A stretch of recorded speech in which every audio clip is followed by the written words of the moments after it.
हमेशा हम धन्यवाद करते हैं, सारा आदर महिमा हम आपको देते हैं पिता परमेश्वर।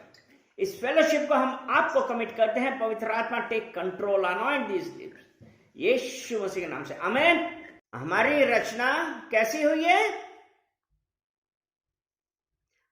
अगर हम उत्पत्ति उसका पहला अध्याय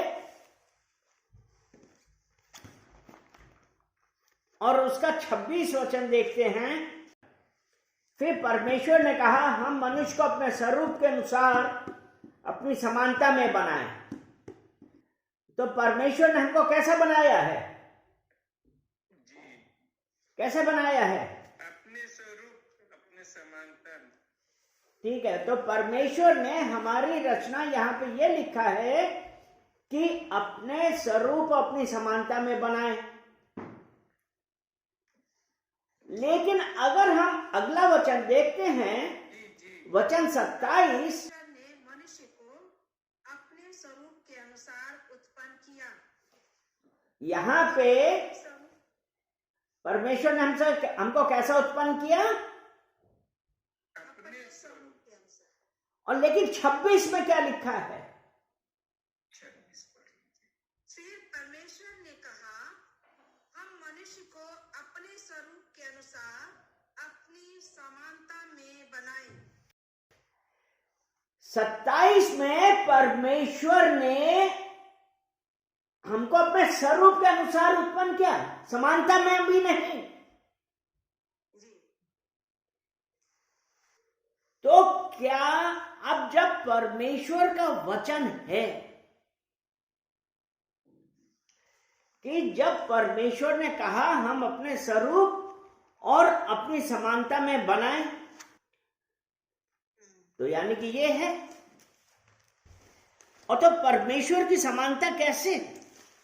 और जब अगर हम परमेश्वर ने जो कहा है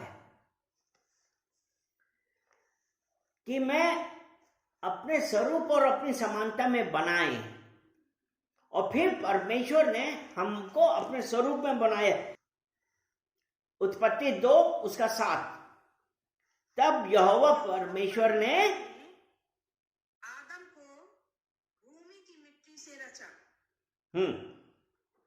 और उसके नथनों में जीवन का श्वास फूंक। ठीक है, परमेश्वर ने अपने स्वरूप में बना रहा है, और कहां से? उसने भूमि की मिट्टी से रचा। उसने भूमि से मिट्टी उठा के मनुष्य की रचना करी, अपने स्वरूप में बनाया है। अभी हम परमेश्वर का धन्यवाद करते हैं। बात अब आती है कि अपनी समानता में, तो परमेश्वर कैसा है? हमको कैसे पता कि हम उसकी समानता में बने हैं? परमेश्वर क्या है?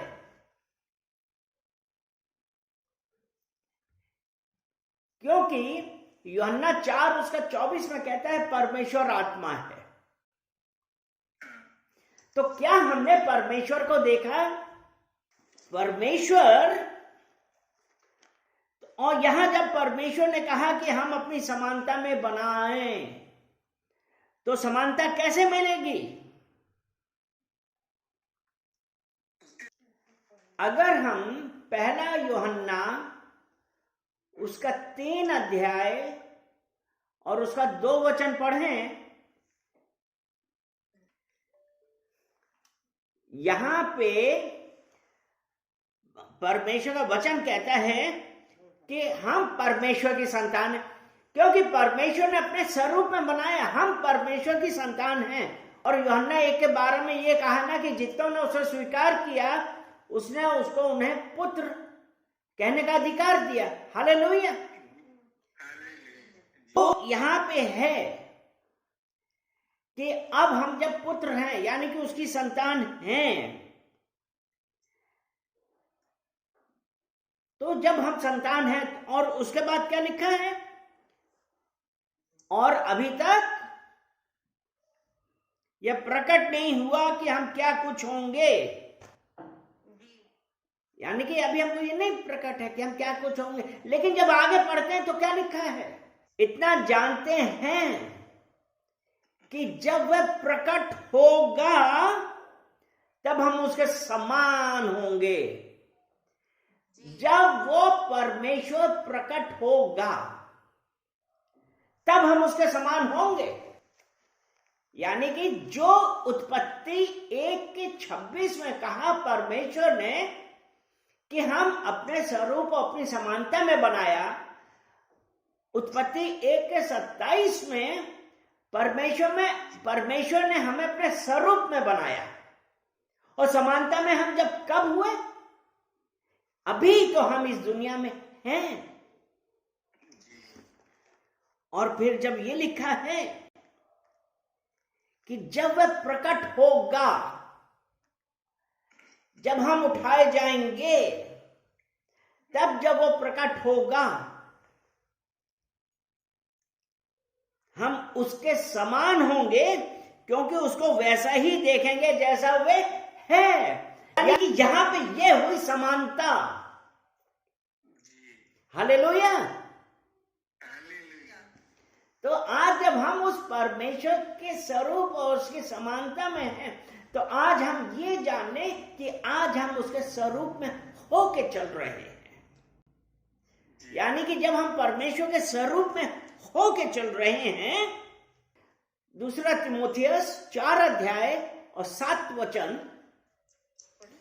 मैं अच्छी कुश्ती लड़ चुका हूं, मैंने अपनी दौड़ पूरी कर ली है, मैंने विश्वास की रखवाली की है। यानी कि पौलुस क्या कह रहा है? परमेश्वर की समानता देखने के लिए हमको परमेश्वर के विश्वास में चलना है, परमेश्वर की आज्ञाओं पे चलना है, क्योंकि मैं अच्छी कुश्ती लड़ चुका हूं, मैंने अपनी दौड़ पूरी कर ली, मैंने विश्वास की रखवाली की है। आज हम में से कितने हैं जो उस परमेश्वर के ऊपर विश्वास के द्वारा चल रहे हैं? क्या आज हमारा विश्वास दृढ़ है कि आज हम अपनी सिचुएशंस, आज हम अपनी परिस्थितियां, अपनी बीमारी, अपनी प्रॉब्लम्स के कारण हम हिल तो नहीं गए?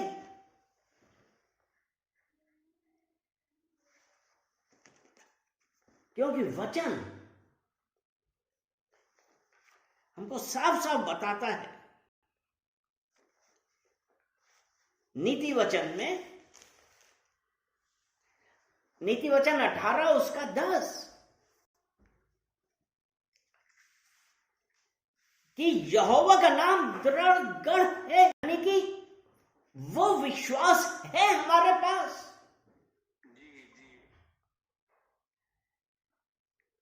क्योंकि हमको पता है कि अगर हमारा भरोसा, हमारा विश्वास मसीह यीशु में है, यहोवा के ऊपर है, तो धर्मी भाग के सब दुर्घटनाओं से बचता है। आज हम अपनी हर प्रॉब्लम्स को, हर बीमारी को, जिस भी फैमिली लाइफ को, जिस भी कष्ट से गुजर रहे हैं, आज हम उस परमेश्वर की ओर भागें और कहें कि परमेश्वर, मेरा भरोसा तुझ पे है, मेरी प्रॉब्लम से बड़ा मेरा परमेश्वर है। क्या हमने अपनी प्रॉब्लम्स को कहा, यू सिकनेस, है बीमारी, है फैमिली प्रॉब्लम, है फाइनेंशियल प्रॉब्लम, है हेल्थ प्रॉब्लम, सुनो, मेरा परमेश्वर यहोवा तुमसे बड़ा है, वो मुझे छुड़ाएगा, क्योंकि उसने कहा है मत डर। तो मैं किसी भी परिस्थिति से हार मानने वाला नहीं हूं, क्योंकि मेरा परमेश्वर जिसने मुझे संभाला है, जो मेरे साथ है, उसने मुझसे कहा है कि मैंने तेरा दाहिना हाथ पकड़कर तुझे उठाया है, तू मेरा कुछ नहीं कर सकता है। क्योंकि परमेश्वर का वचन मीका 7 और उसका 8 वचन हे मेरी बैरिन, मुझ पर आनंद मत कर, क्योंकि जो ही मैं गिरूंगा त्यों ही उठूंगा, और जो ही मैं अंधकार में पड़ूंगा त्यों ही यहोवा मेरे लिए ज्योति का काम देगा। तो इसलिए प्रॉब्लम, तू मेरा कुछ नहीं कर सकती, तुम मुझे गिरा नहीं सकती, क्योंकि जैसे ही मैं गिरूंगा मेरा यहोवा मुझे उठाएगा। हालेलुया। तो वो परमेश्वर यहोवा आज आपसे और मुझसे एक ही बात कह रहा है कि विश्वास में दृढ़ रहो। परमेश्वर की समानता में होने के लिए अपने विश्वास में दृढ़ता से चलिए।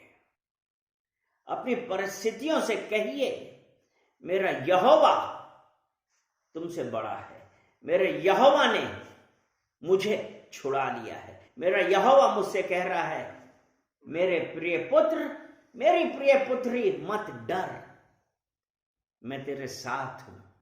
आज हम उस परमेश्वर के लिए बात करते हैं और धन्यवाद करते हैं। तभी तो उसने कहा है, मत डर, मैंने तुझे छुड़ा लिया है। आज हम कितनी बार हम घबरा जाते हैं, कितनी बार हम इधर उधर भागते हैं और ये सोचते हैं कि हमारा भरोसा कहां पे है। तीतुस उसका 3 अध्याय उसका 4 और 5 हम पढ़ें। जब हमारे उद्धारकर्ता परमेश्वर की कृपा और मनुष्यों पर उसका प्रेम प्रकट हुआ, 5वां वचन,